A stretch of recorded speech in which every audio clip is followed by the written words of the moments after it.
I'm going to walk you through setting up your team and configuring your account settings in GraphicsFlow. Once you log into your account, you can click on My Team. You'll be able to see the team members that have access to your GraphicsFlow account. To add a team member, you can click on Invite Team Member, and you have two options. You can add a team member as an admin or as a basic team member.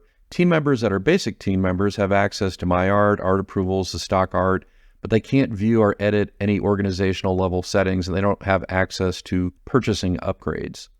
If you want to give somebody limited access, you can select team member. If you want them to have full access, you can select admin. So I'm just going to add a team member here, enter an email address, and then once I click on Invite Teammate, they'll receive an email where they can set up their password and a link to access their account.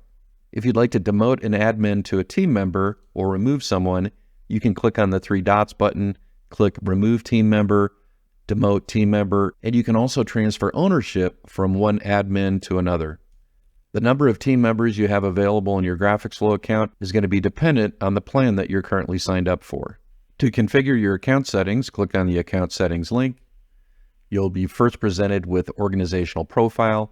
This is the name that your customers will see in an art approval, so make sure the name is accurate to how you want to present it to your clients. Also, you can add a logo in either a PNG, JPEG, or GIF file. I would suggest using a PNG file with a transparent background. Click on Choose a File. You can browse to a location on your hard drive, select the file, click on Open, and when you're done with this section, click on Update Profile.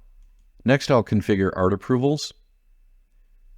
The text in the art approval is going to be stamped into every art approval as your watermark. The best practice is to add the word copyright in the year to the text that appears in your watermark. You'll notice I have unchecked display watermarks on all art approvals by default, so I'm not going to automatically display a watermark. You'll notice I've also selected the dark theme, so the watermark is going to show up as a dark theme. If you're using a watermark on a dark background, you can change the text color to light.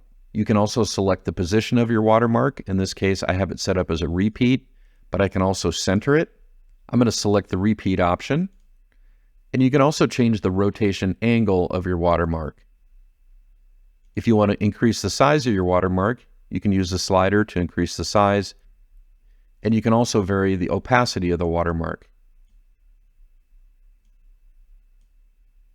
When you're done updating your watermark settings, click on Update Default Watermark. You can enable watermarks in any art approval that has artwork that you've uploaded. I'm going to select this art approval. I can globally display watermarks on the entire art approval by selecting the toggle. I can also individually select a watermark for a graphic as well. So I'm going to click on the graphic. This will open up the detail view. I'll click on this button. I'll select watermark as text. And then I can select a light or dark option for the watermark. In this case, it's dark, and I'm going to switch it to light. To remove the watermark from an individual image, click on None. To configure your Art Portal settings, you can click on the Art Portal tab. To configure your policies and disclaimers, click on the Policies and Disclaimers tab. You have a color disclaimer. You can copy and paste text into here. You can also type in text. There's a default disclaimer that's already populated. You can click on Update Color Disclaimer, and you also have the option to reset to default.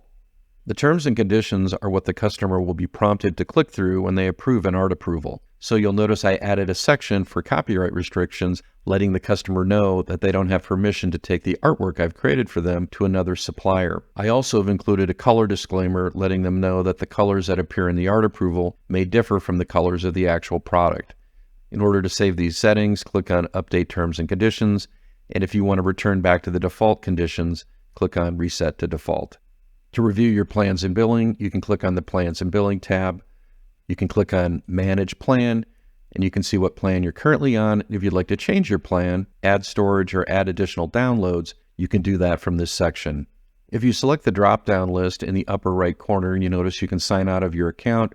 You have a shortcut to Plans and Billing and Account Settings, but you can also update your customer profile. You can change the name in the profile, the email address, the phone number, and you can also edit and upload a photo for your profile. You can also update your password in this section. If you forgot your password and you need to reset your password, you'll be prompted during your login to reset your password. An email will be sent to you with a link, and you can update your password from that link. After configuring your account, we recommend installing the GraphicsFlow font set. Click on Fonts. You'll notice there's a Download All Fonts button in the upper right-hand corner. Select that button to download a full set of fonts in zip format. You can extract the files from the zip format and install them into your Windows or Mac operating system. By installing the fonts, you'll avoid seeing a font substitution message when you open up a CDR file in CorelDRAW or an AI file in Adobe Illustrator. After you have the fonts installed, you're ready to start using GraphicsFlow.